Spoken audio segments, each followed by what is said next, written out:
Et les amis, regardez ce que j'ai trouvé l'autre jour. J'étais dans un magasin fraîche. C'est la première fois que j'allais là-bas. J'ai trouvé du pecorino toscano. Ça, donc c'est du fromage de brebis, si je dis pas de bêtises.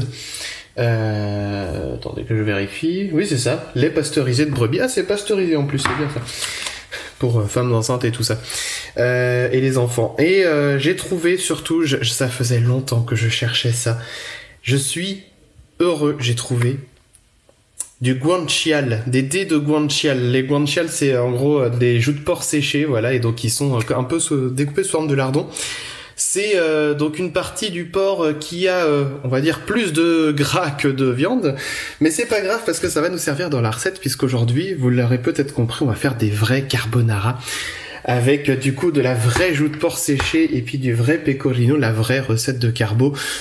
J'ai bien sûr mes spaghettis ici, j'ai un œuf pour une personne, ça suffit amplement. Et j'ai donc de l'huile d'olive et du poivre. Aussi, alors le poivre, c'est peut-être le seul qu'il vaudrait mieux avoir en grains à broyer plutôt que déjà broyé. C'est meilleur en grains, c'est un peu plus de goût. Alors évidemment, la première étape, ça va être de mettre l'eau à chauffer si comme moi vous avez une cuisinière à gaz et puis que ça peut mettre un petit peu de temps. Magie du montage, la casserole est déjà pleine. Waouh! Je mets à chauffer. Ça va mettre un petit peu de temps, en même temps je mets beaucoup d'eau, mais c'est normal parce qu'il faut bien que les spaghettis rentrent dans la casserole. Donc on va chauffer et pendant ce temps-là, on va commencer à râper le pecorino. Alors c'est bon, j'ai mon petit bol, j'ai en même temps défait mon pecorino. Et alors je vais vous dire... Oh, je suis déjà tout décoiffé. Je vais vous dire, ça sent bon. Ça sent bon le fromage de brebis. Pourtant je suis pas fan du lait de brebis, mais ça sent super bon. Donc... je vais mettre la caméra, je sais pas si on va pouvoir bien voir comme ça. J'essaye, j'expérimente. J'ai ma râpe ici. Donc c'est pas une râpe, hein, c'est un ordinateur de chez Apple là qui coûte super cher. Je plaisante bien évidemment. Mais donc allons-y, on va râper. Ça se râpe très facilement. Alors, on fait un petit peu partout à côté. Moi, je passe après. Donc je râpe. Voilà, j'ai râpé tout mon fromage, c'était un petit peu délicat, vous voyez, j'en ai quand même foutu partout malgré, bien que j'ai changé de contenant. De toute façon, il va falloir qu'on en garde un petit peu pour la fin, pour décorer un petit peu l'assiette à la fin. Et je vais donc prélever un petit peu de pecorino qui sera utile, voilà, pour la fin de la recette. Donc on va faire ça comme ça. Voilà, donc je vais garder ça pour la fin parce que je suis très gourmand. Et ça, donc ça va être pour mélanger en fait avec l'œuf. Je vais vous montrer ça dans un instant, juste avant. Je veux dire que le pecorino, ça peut se manger aussi bien comme ça. C'est délicieux.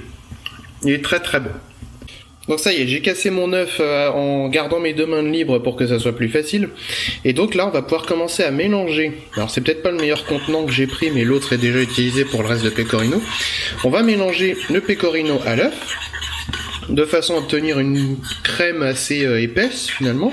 Le but c'est qu'on voit plus les petits morceaux de pecorino à la fin, voilà, que ça fasse vraiment une pâte à partir de ça. Je suis en train de me dire, bon, c'est pas si mal. De toute façon, pour fluidifier après ça un petit peu, il faudra qu'on ajoute un petit peu d'eau de cuisson des pâtes à l'intérieur de la recette. L'eau continue de chauffer, ça commence à faire des petites bulles. Pendant ce temps-là, on va pouvoir commencer à mettre les dés de guanciale à la poêle, parce que vous allez voir qu'on va mettre aussi le gras qui aura fondu finalement en chauffant dans la préparation ici. Donc ça va fluidifier aussi un petit peu le tout. Donc c'est parti, j'ouvre la boîte et je mets ça à chauffer. Voilà, c'est bon, j'ai ma poêle, je verse les dés de guanciale dedans. Ils sont déjà découpés, alors il m'en reste 3 là dans la barquette. Ils sont déjà découpés. Si vous avez chez votre charcutier du guanciale, il vous le vendra sûrement sous forme d'une pièce, voilà, enfin pas encore découpée, donc ça sera à vous de le découper en faisant des morceaux de la taille de votre convenance, j'ai envie de dire. Le mieux c'est évidemment de les couper sous forme de petits lardons. Donc ça commence à chauffer. On entend le crépitement, on commence à entendre le crépitement des lardons dans la poêle. Je vais commencer un petit peu à remuer pour répartir.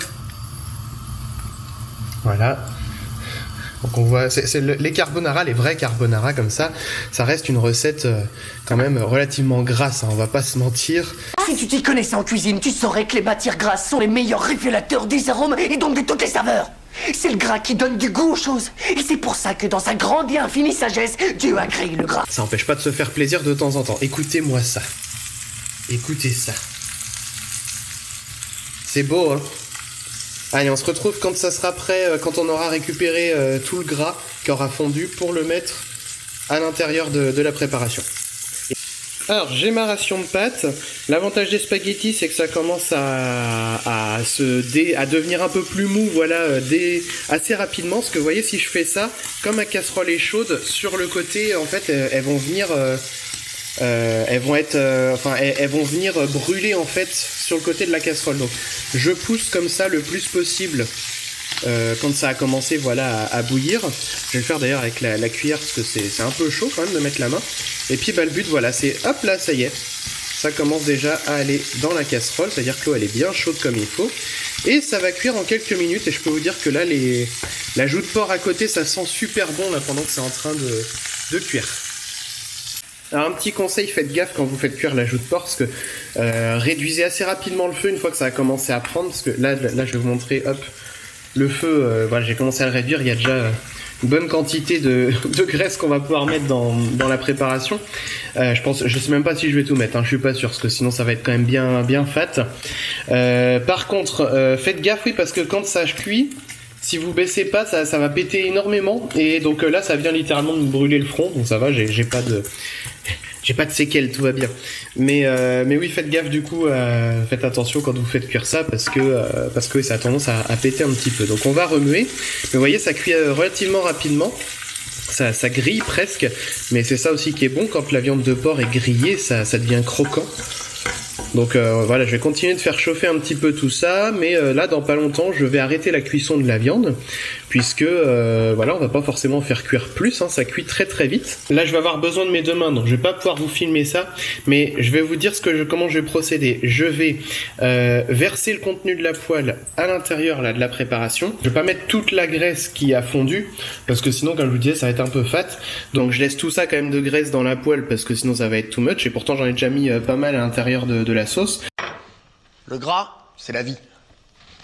L'avantage là de mettre le guanciale directement, c'est que bah du coup il y aura juste à verser ça sur les spaghettis à la fin, je vous montrerai, et comme ça bah ça fera déjà le taf. Ça, vous voyez, c'est pas si compliqué que ça, hein. Donc voilà, je laisse ça de graisse. J'en ferai rien, voilà, c'est dommage, rip la graisse, mais c'est ça au moins sur les fesses à la fin de l'année. Quasiment fini de mélanger là mon guanciale avec du coup la préparation. Vous voyez que la crème est déjà un petit peu plus fluide, et l'eau de cuisson des pâtes qu'on va rajouter à la fin va venir refluidifier encore un petit peu tout ça. Là, je vais pouvoir prélever l'eau de cuisson de mes spaghettis. Pour info, c'est des spaghettis complètes que je prends, je trouve que ça a un meilleur goût. Voilà, c'est peut-être un sacrilège, je ne sais pas que de faire ça, mais voilà, je trouve que c'est un meilleur goût, et puis bon, bah du coup c'est un peu plus de fibres, donc c'est meilleur pour la santé, on va pas s'en priver. Rien de compliqué, hein. Prenez un petit peu d'eau de cuisson comme ça, hop, vous versez dans la préparation.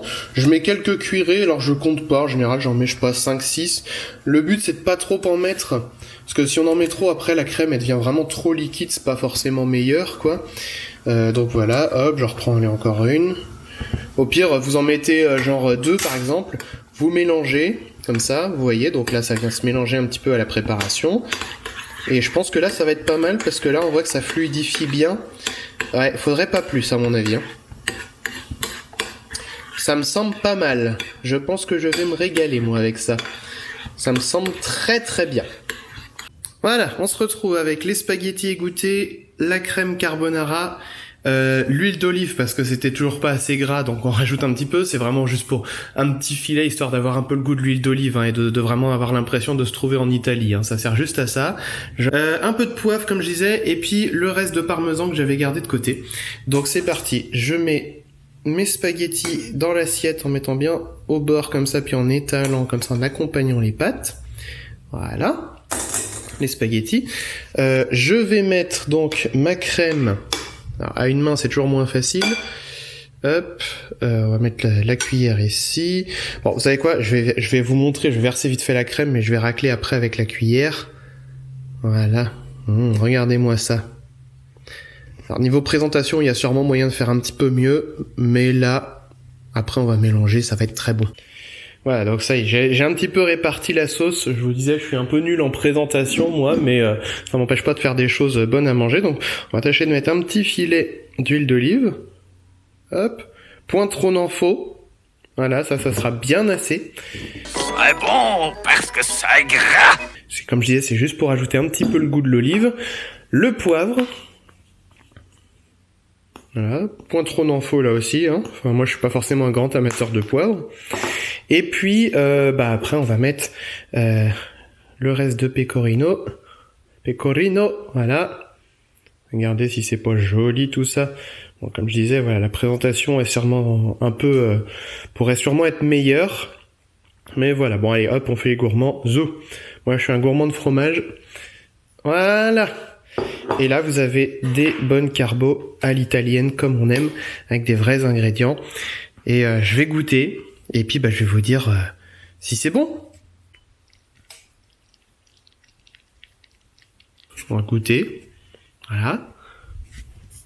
Je me filme de près, c'est volontaire, hein. C'est pas pour faire des plans un peu creepy, c'est juste pour pas qu'on voit trop ce qu'il y a autour de moi. Donc, je goûte.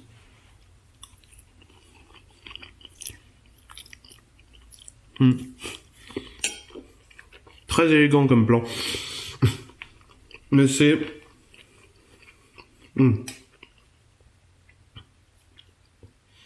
C'est délicieux. L'ajout de porc, je disais, c'est la première fois que j'en mets du coup dans mes carbos. Avec le pecorino, ça passe super bien. Voilà, et je vous dis, bon appétit!